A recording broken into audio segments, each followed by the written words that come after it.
join me in welcoming to the stage Giorgia Lupi and Kaki King.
Thank you.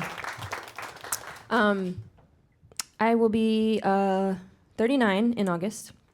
And what that means is I will have been playing guitar for almost 35 years. I started when I was really young.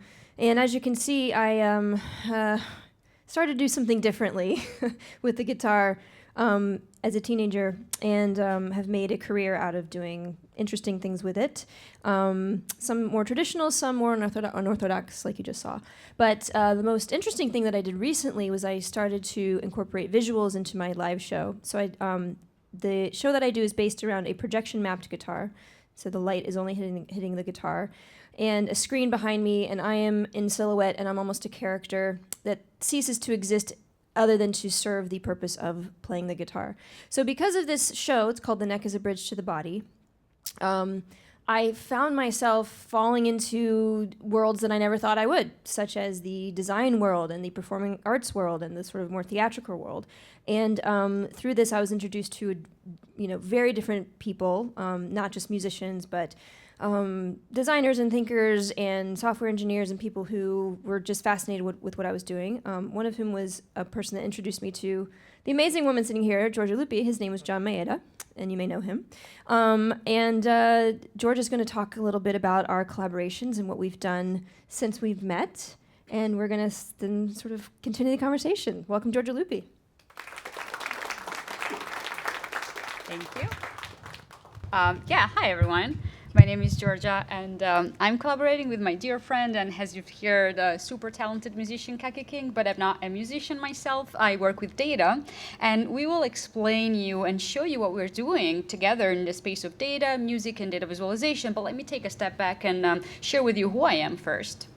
I work with data in my day job. I'm one of the partners and the creative director at Accurate, a small data visualization design firm that we started in Milan, Italy, which is my home country, and now also have a small office in New York, where I live.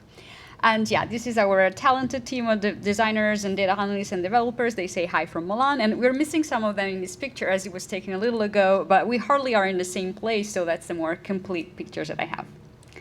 So every day I am and we are presented with challenges on how to make sense of complex systems of information, and with my team we address, we frame them, and we solve them through visual representation. So we work with very different clients in the IT, even with tech companies like Google itself, but also with many nonprofits and organizations, to create tools and visualizations that can make data accessible both to their internal and external audiences. And I will give you a few examples of the type of challenges that we we are presented with every day to give you a sense. From working with organizations such as IBM, Ray imagining how the whole organization uses data visualization on all of their products and how they can work with data effectively on a daily basis. So designing first a practical guide on how to translate numbers into charts in the very different cases they will encounter, but also designing guidelines for the creation of visuals with data that would look and feel like IBM. To collaborating with the first Italian woman astronaut, Samantha Cristoforetti, creating a live web experience with the data of her mission during her 6-month-long expedition to the International Space Station, and that was really exciting indeed. But where we actually involved her fans directly in the experience, giving them the chance to interact with her as she was in space. And to creating and building real-time tools for social science researchers that through visualization can help them monitor large-scale social experiments. But I also do more experimental work and artistic work, such as art commissions or self-initiated projects, where I mainly try to explore and adopt a broader definition of data, accepting also the more subjective, intimate, and therefore imperfect aspects of these information systems that we live in.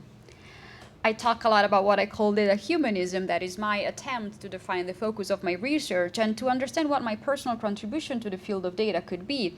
And where here I try to advocate that to make data faithfully representative of our human nature, we need to start designing ways to include empathy, again, imperfection and human qualities into how we collect, process, and display data. And this is really what guides my work.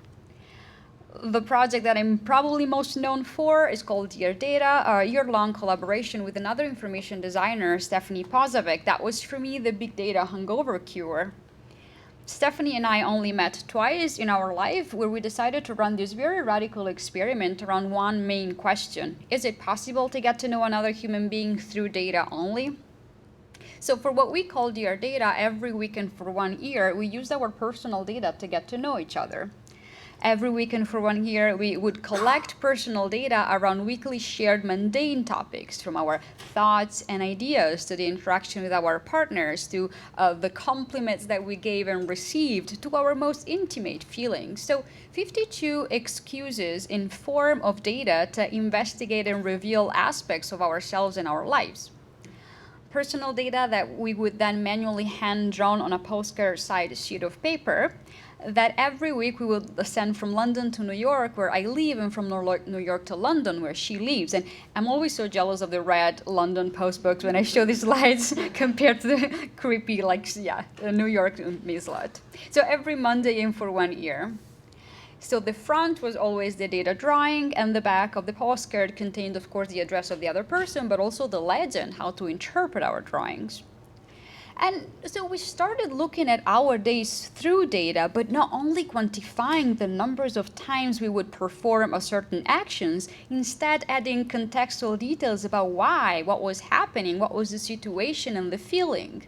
Realizing really week after week how to put ourselves in these numbers, and how the context of our very personal stories for the moment was as important, if not more, than the activity we were counting if we wanted to make this data truly meaningful and representative of ourselves.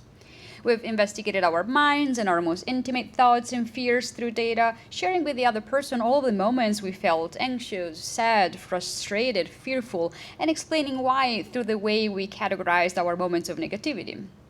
And ultimately, as we say, we have been using data as our unique language, really as our alphabet, to discover and communicate our lives to the other person for 1 year. After the project, Stephanie and I worked on a book where we illustrated all of the lessons that we've learned on life and data, and Dear Data has been exhibited around the world, and then to our incredible joy and surprise, it's found the most exciting home, as the original set of our cards has been acquired as part of the permanent collection of the Museum of Modern Art. But what excited us even more is that, and what really made us want to explore further this idea in our jobs, this is also what I'm doing with Kaki, is that Dear Data has been so well received from the public outside the data community. We've seen really thousands of postcards made by people who learned about the project and wanted to experiment on themselves, and even teachers of any grade using this format to teach their students the world of data. It has, in a way, opened the idea of data to really a wider audience and made it more approachable. a tool that can be useful for everyone and not only for who are already work with data or is keen to self-tracking. And I really asked myself, why did this project resonate so much outside the data community? And I feel it's because it showed that data is not interesting or boring or scary or big per se, but it's really a tool, a medium, a lens, and a material that is actually out there for everyone to use in many different ways. And this is what guides all of my projects, whether they're purely artistic projects. This is a data visualization that was up at MoMA last fall, closing Paolo Antonelli's last exhibition, Items, is Fashion Modern. I don't know if you got the chance to see the exhibition, where I didn't have any data besides the list of the 111 items of clothing and accessories included in the show, and the research material put together by the curators. And this was another project where I actively built my data sets by asking systematic questions that I was reading as I was reading and studying the taxonomies. But I'm not going to talk about my projects today, though you can find all of them on my website. I wanted to give you a sense of my approach to data in general before talking about our collaboration, because it's also what I'm using in our work. So Kaki and I started working together when design guru John Maeda, who again you might know, called us to collaborate on the new brand identity for the 200 years anniversary of a limited edition for Hennessey, the cognac brand, where we designed a visual identity made of music and data visualization.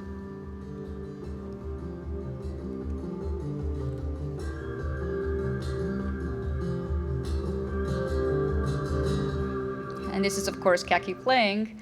And so starting from a trip that Kaki took to Cognac, Kaki composed a 200 beats song, 200 as the 200 years of the limited edition, and then I dissected and analyzed every single movement that Kaki does with her hands as she plays the song, and this is...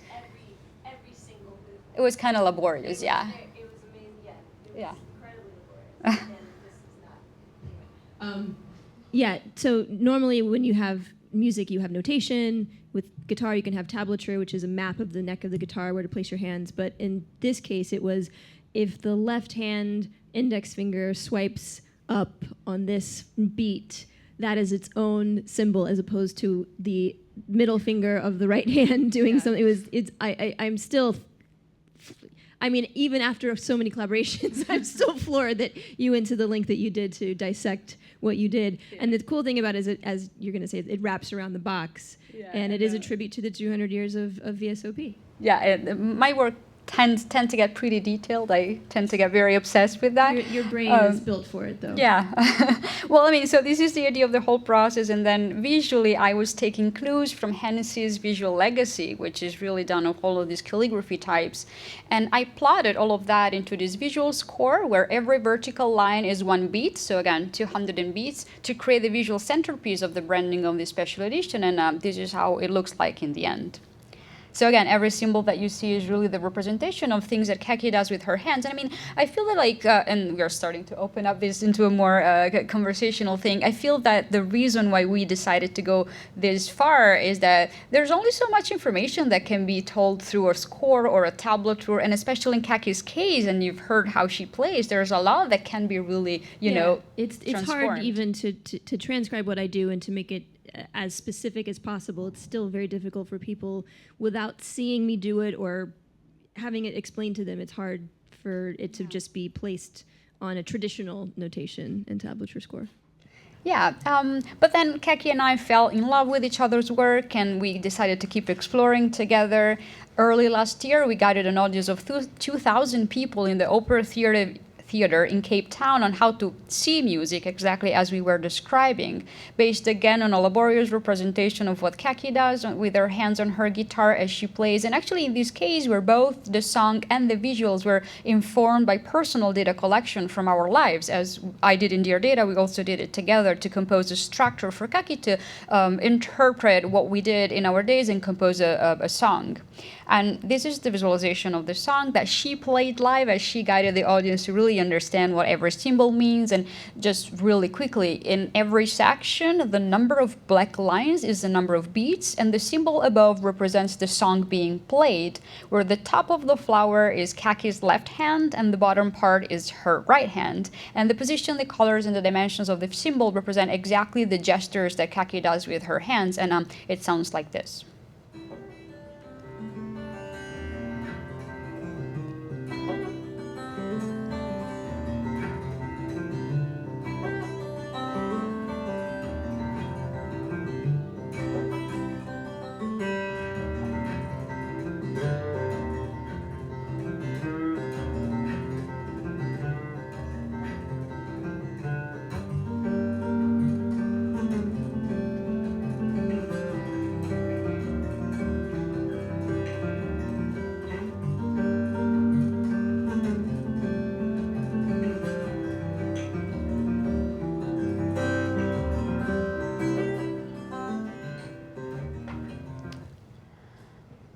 then, unfortunately, something not pleasant happened, and I'd like Kaki to describe it.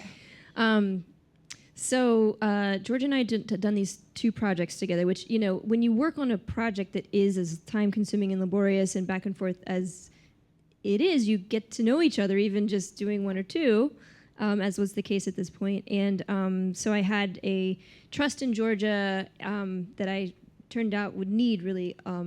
My daughter, who at the time was almost 3, this is last year, this is her in her hospital bed. She was diagnosed with a very strange autoimmune disorder called ITP.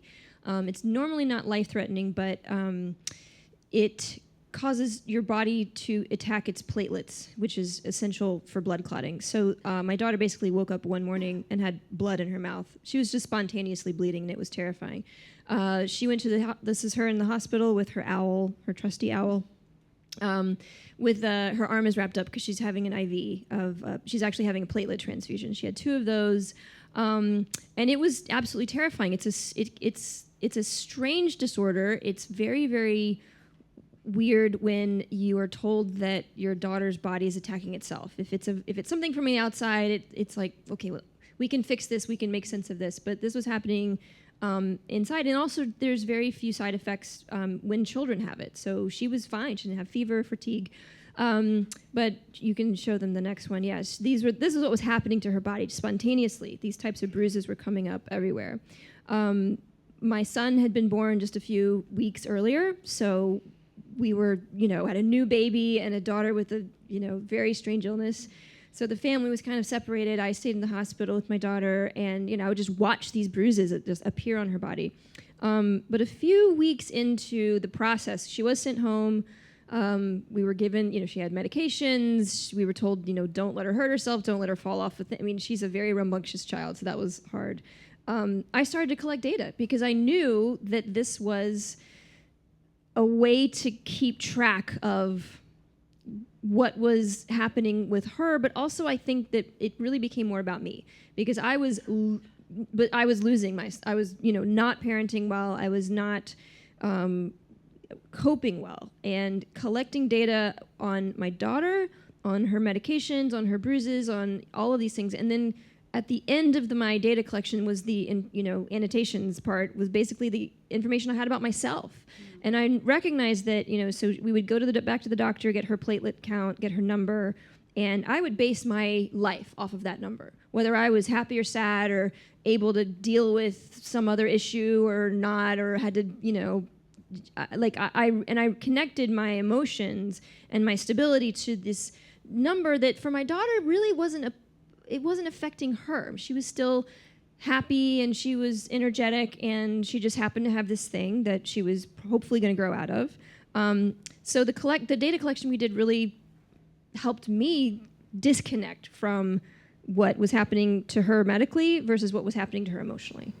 Yeah, so if you think about it, ITP is a very visual disease, and in this moment of uncertainty, what Kaki was doing and what I was trying to support her with is to find a structure for how to observe what was happening. And so she started a daily observation of a mix of quantitative and qualitative information, really bringing together clinical inputs from Cooper's lab test, together with much more soft data, if you want to think data-wise, that from Kaki's observation and from her life. And we did so primarily to channel stress and anxiety into a semblance of control. But also, as a step further in our collaboration, we decided to share the story of the 4th month of data collection through data only. And as I was reading Kaki's records, I was really overwhelmed by feeling, and the things that I asked myself as a person who then worked with data as a material to build a narrative, can a data visualization evoke also empathy and activate us and the people who looks at that also at an emotional level and not only at a cognitive one? And can looking at a data visualization make you feel part of a story of a human life? And yeah, so then I'll guide you through the process of the visualization, and then we'll tell you more about it. I structured this fluid timeline where each white element, we can call them petals, is a different day for a total of 4 months of data collection. And as Kaki was anticipating, the timeline is structured in sections that are the moments in between the readings, meaning when Cooper was admitted to the hospital to have her blood checked, because this moment really paced their days, and so the timeline of the months was not linear in their life. And every time there's a lab test, we start a new group of petals, and the platelet counts from the lab test are represented by these red dots at the beginning of each group of days.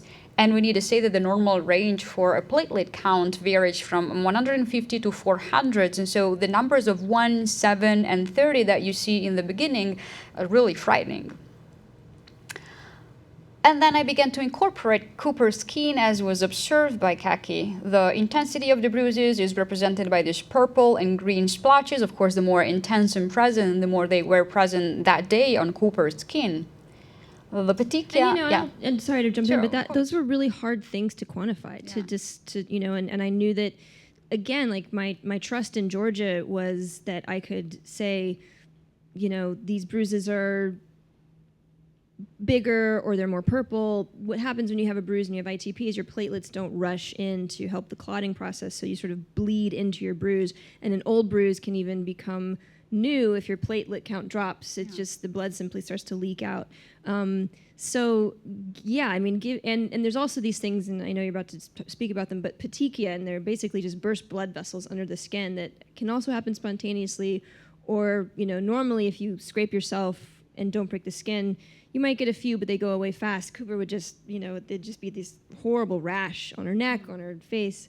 It was a very visual disease, but one that was really hard to measure. And so I had to use descriptive words rather than numbers at times. Yeah, and when I was reading these, I was not, of course, interested in the exact numbers of bruises and petechia, but about the 4 months of data collection and the evolution of all of these over time. And so I took my own ways to measure the intensity based on the top, the day that they were higher and the day that they were lower. And I tried to use these strokes and brushes that can resemble visually the disease in a way that also helped us quantify the data and really see the picture, the big picture that you're seeing over a longer period of time.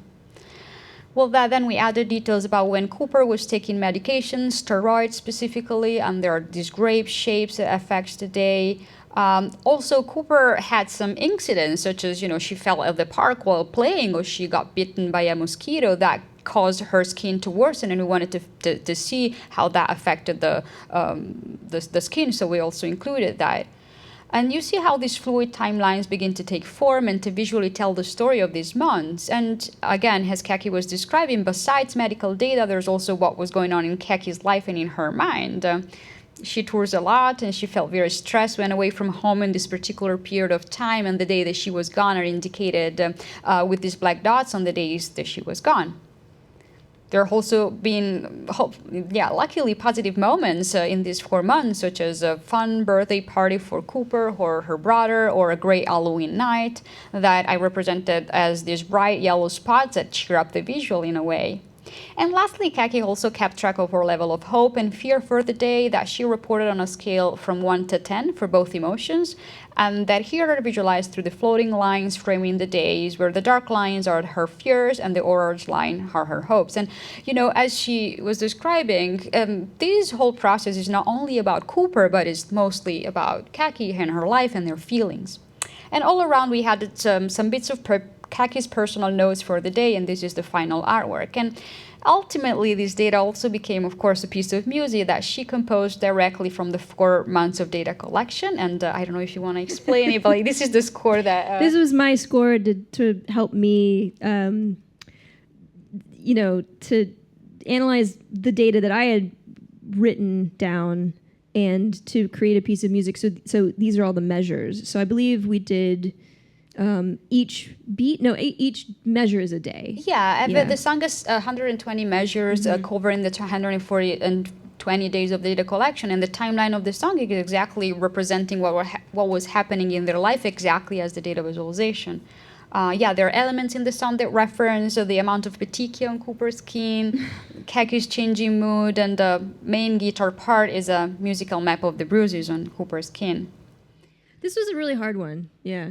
It was really hard to, and even now, having some distance, looking back, I'm like, whoa, this was a very, but I owe this all to you, because this was a way, like the only way out was through, and this is something that I felt necessary to do in order to share it with people, but also to, create something that was positive. So we premiered this project at a closed conference of healthcare executives in San Francisco in January, where Kaki played the song live, and we're going to play the song for you here through this video. And we invite you to get immersed in this data and to see if you feel something through data only.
So, yeah, this is pretty intense.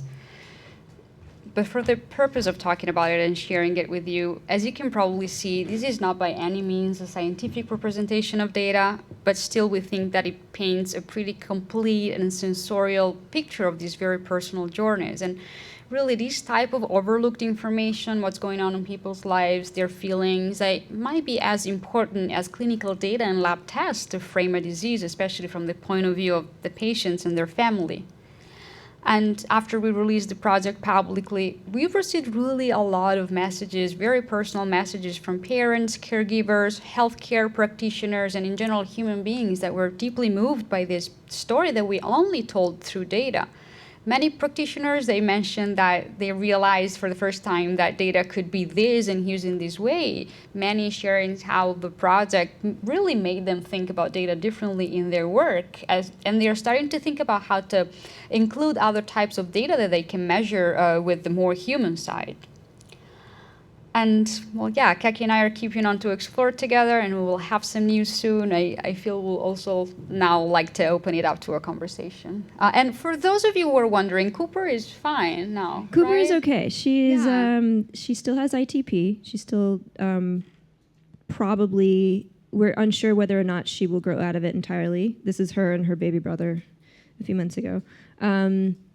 But she has been in a healthy and fairly high range, although not in a normal range for platelet counts for several months now. So she hopefully will be fine, and hopefully as a childhood disease, typically children grow out of it. She has had it for almost a year, and therefore they're a little skeptical whether or not it's going to stay. But it's manageable. It's manageable. Yeah. Thanks, Giorgia. Thank you.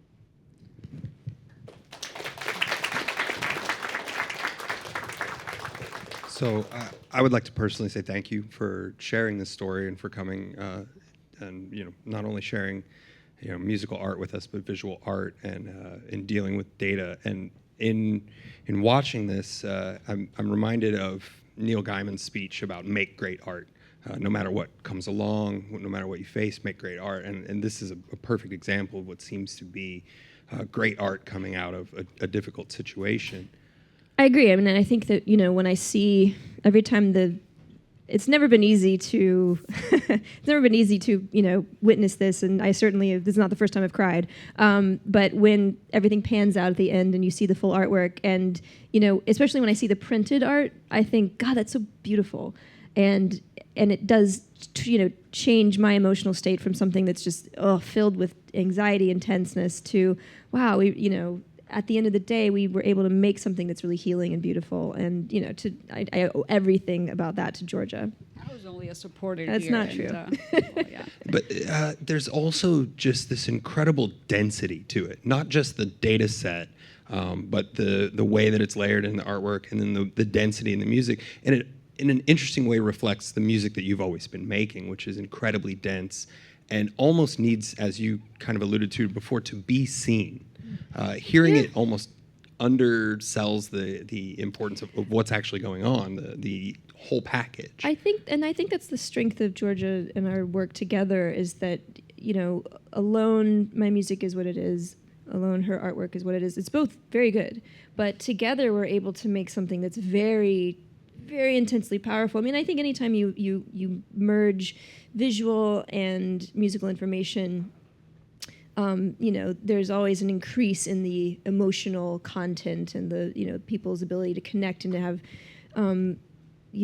feelings. But I think when you understand that there is a data point underlying every single piece of information that you're seeing and hearing, that there's a system and a logic to it, it brings it even more strength and more something solid to stand on. It's not, not to say art is random, but it can be. It can be more, however the wind blew that day. But this is something that's beautiful and very grounded.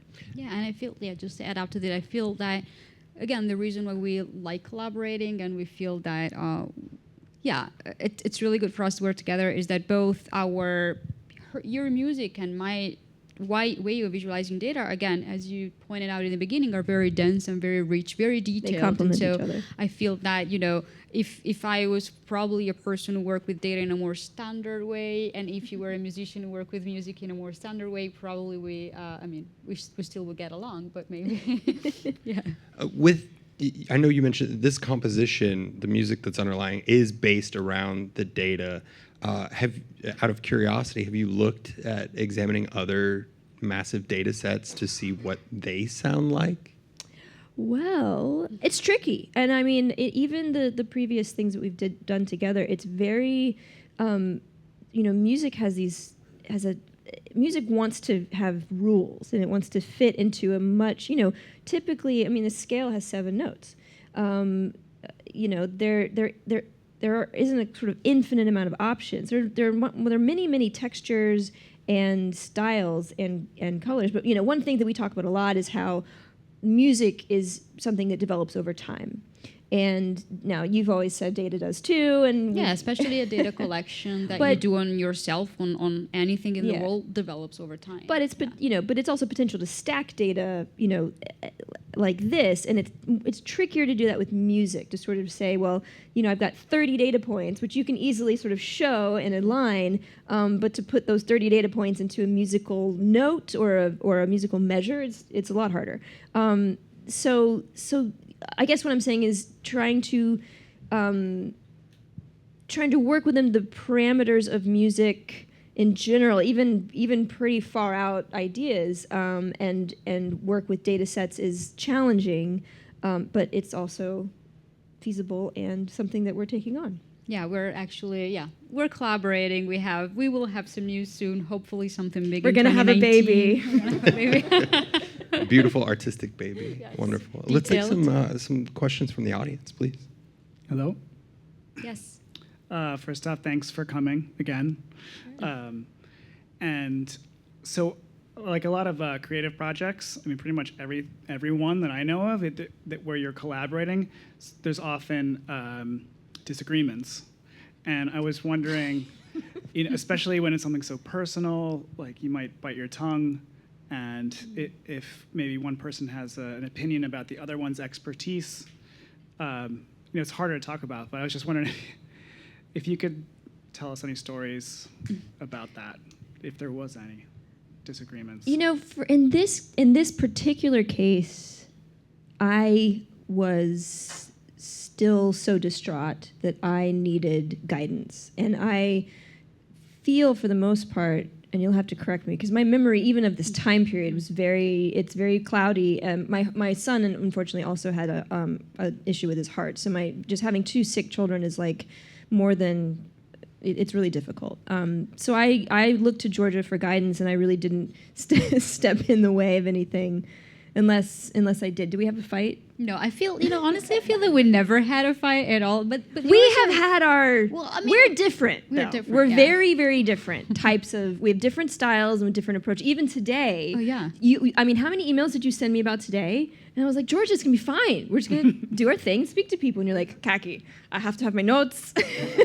Well, it's different. I mean, I do public speaking the whole time, but since I don't have a guitar with me, I need to have a structure, right? And she's more like, whatever, because I'll play and I'll talk. Yeah, I think that we do approach our work, and I've been performing on stage for my entire career. That's all my career's ever been since I was 23. So I have a different approach to most things, really. Just, getting things done, not worrying about their presentation, kind of like not thinking that this project is the last thing that'll ever matter, just sort of working through it. And you are so precise and so down to every, look at her work. It is down to every single last detail. And I don't think... You make me sound very boring. No, I'm not making you sound boring. No, trust me, because I respect you and in this way love you so much, because I'm not that. I don't worry about the details because in live performance it's gone. The mistake is forever forgotten. I mean, really, like you just roll on to the next gig, and for you, what you do is your legacy, and it stays, and there can be no mistakes, and there can be no something accidental, because again, what Giorgia works with is data. What data works with is Giorgia. That's really the truth. So I think that sometimes I think because we are working intimately together on things, our personal style, like she'll send me 10 emails and I'm like, I'll reply eventually. I don't know. I'm on tour. What do you want? But no, I think we meet halfway. And I think that I am inspired by Giorgia's attention to detail and her sort of relentless Georgianess, if I can, getting both at the data and representation of the data perfectly, but also at the data humanism, the beauty of it. Those are the things that inspire me about you. Well, thank you. But I feel yours is really an interesting question, especially because, like, as I met Kaki personally, I was right about after the Dear Data project, there was another intense collaboration with another woman, and I feel that the difference is there. For example, if I had to compare, there's two collaborations which are both amazing, and I have two amazing friends out of that. But if you're collaborating with a person who does exactly what you do, it's harder. Like with Stephanie, it has been way harder. Really? It is. Oh my God, yes. So You have she's no talking idea. crap about her ex. We have. No. We share this on stage as well. Stephanie and I arrived to a point where we really needed to have a shared spreadsheet of the things that we hated about each other's design so that we didn't, like, by mistake, pick a font or a color that the other person didn't my God, like I'm in so the relieved. book, in the website. So you have no idea what a collaboration that doesn't work look like. But anyway, I mean, I'm really, really excited about, I'm still collaborating with Stephanie, but I guess what I'm saying is that what you and I do is so different. I mean, for me, collaborating with you is having a source of data, a source of inspiration, a source of really things that are not even comparable to my work. This is really a fool to my work in a way. And I also believe that, our personalities, we kind of like really also joke about that. I send you pictures of my perfectly organized and color-coded We do have that in common. drawers and like folded things. I have two OCD children, things. and I have a wife that works in set design, so our house is just whatever. I mean, it's a disaster.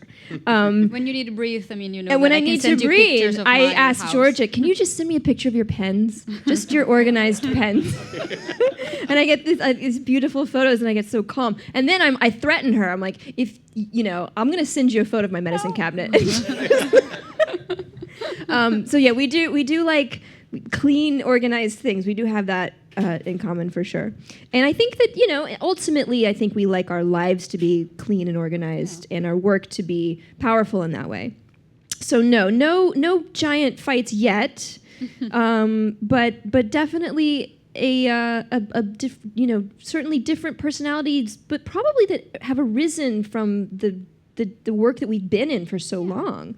And I think my music and touring has shaped who I am for sure. So, of course. I mean, and I, on my hand, and then when we can change the subject, but I work with clients every time. I need to be organized and precise with emails, with deadlines, with stuff. I mean, it's really different probably to be a musician and touring the world and to run a company and working with data. So it's kind of like really the opposite end of the spectrum, but still I feel, again, we meet in the middle.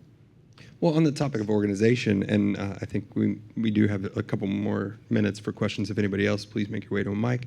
On the topic of the organization, it makes me curious about with the Flowers Project. When you saw that visually represented, how did you process like that's what you're doing? Was that because you talk about not really fussing over the details? When you see it laid out and so detailed of like, yeah, that's your finger moving, that's this other finger, and this, how did that impact you? I think it is such an exciting and it's like a way that I feel honored that what I do is interesting enough to another person, not just to learn it on the guitar, not just to be curious about what it is, but to be able to take the time to work out exactly what it is that each finger on each hand is precisely doing. I mean, it's and the result is beautiful. I mean, I think it's like for me when I look at Giorgia's work, it's about the result. Again, I'm not the most detailed person, so you can read the legend, you can see exactly what's happening, you can decipher it all. It's all built on something with this, it's all exists in the real world, but that is less important to me than what has come out of it, which is this glorious picture of these beautiful, strange flowers that have opened up. So it's like it's hard for me to believe that that's my music, that literally that is my music. That is Giorgia's interpretation of, but that it's every single thing that I do is contained in that visual representation. So I think it's just it's awe. I'm just in awe of both my sheer luck that I get to work with someone that cares enough and my awe that other people, it resonates. So, every time you go to a conference and you present it, you're like, Kaki, people loved it, it was great. And I think, so true. yeah, and so I still, And not being a person that has any origin in the visual or tech world at all, to be invited in and to be having my music expressed in this way is just I'm floored, I'm honored, and it's just very special. But you started to work with visuals even before meeting me, so I guess that you were already like drawn into making your music not only listenable but also. It's true. I had been starting to work with visuals, but not the connection was very soft and not this. Not data. Not data driven. Yeah. Well, and I think it's a great nexus of a lot of different like sort of wants and needs in weird triangulation way, in that musicians forever have sought to make like music videos to have a visualization, and people in the big data world are like, well, if it's just a bunch of numbers, it's very dry. So how do you make that visually interesting or just interesting and beyond people who really like numbers? And this seems to be a great triad nexus of music meets visual meets data, and it's presented in a truly awesome and awe-inspiring way. So thank you very much, both. We do have a couple minutes. Would you mind gracing us with another song? Do you want to? Oh, did you have another question? Yeah, absolutely. I prefer hearing another song. Okay. I think we got time for both, please. First of all, thank you both for being here. Kaki, I was just wondering if you could share a little bit about how you normally approach writing songs from scratch, and then how it's different to approach this song where you have these parameters set out for you, where, if this data point represents, a percussion hit here, you sort of have to follow that through for the rest of the song. So when I write a song from scratch, I have total freedom. Tempos, moods, tunings, whatever. I have no parameters, which can be its own challenge. With this tune, like I said, sort of cramming data in. I don't want to say cramming, but that's when I get frustrated. That's how I feel, because I feel like I'm not servicing the data in the way it should be. And then there's certain musical elements that just need to be there. There's a timeline. There should be a beat. There has to be an open and closing point. So we collected. We did 4 months of data because that would fit into a 3-minute song with each measure being 3 beats and 120 measures. I can't remember. But basically, we sort of had to, we had to cap it to allow it to make sense visually and musically.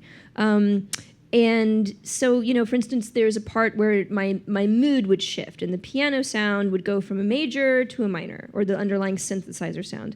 And I wasn't exactly happy with it, because occasionally it would happen, it wouldn't happen in a 4-bar phrase. It would sort of happen in bar 5 or bar 7, and even though I'm hip to that, it wasn't always working. So I had to, without shifting anything, I nudged a little bit. I sort of did that.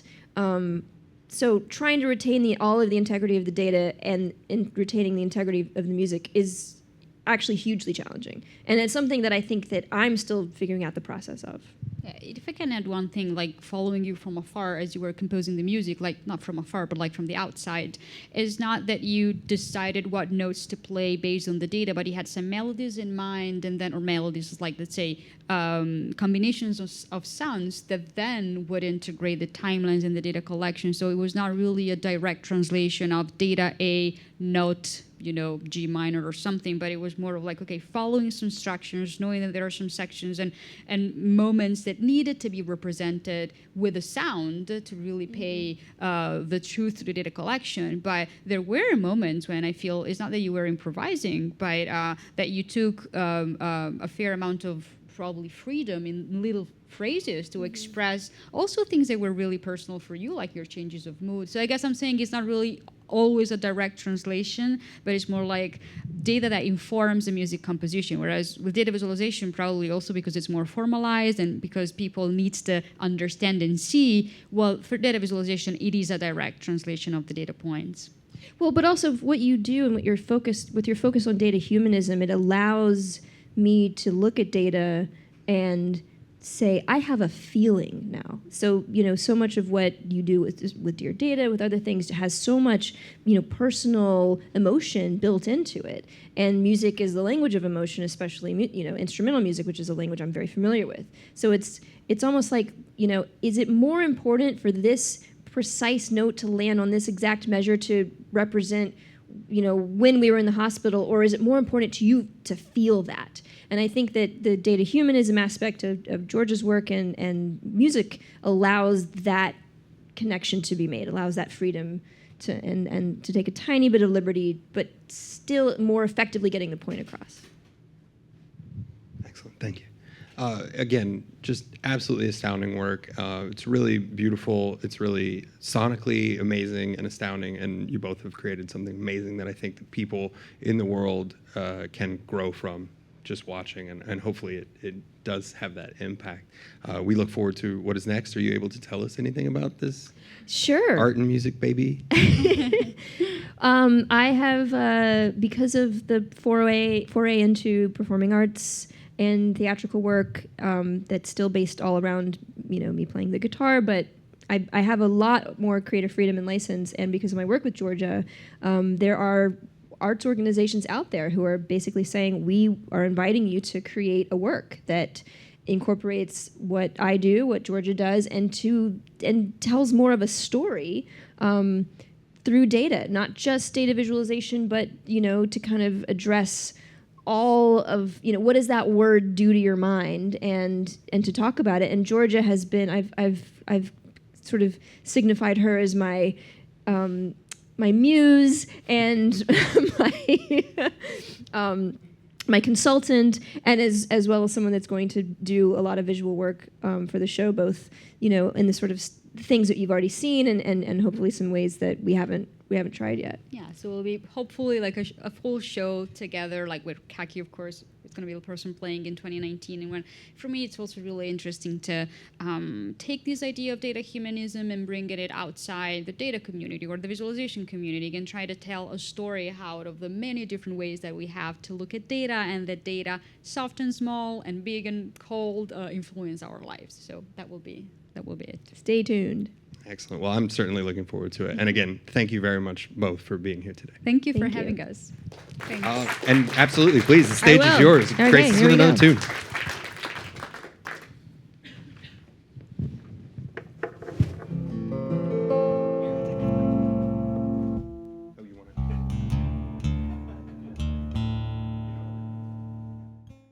This song goes out to my buddy Aaron over here, and also my buddy Giorgia over there.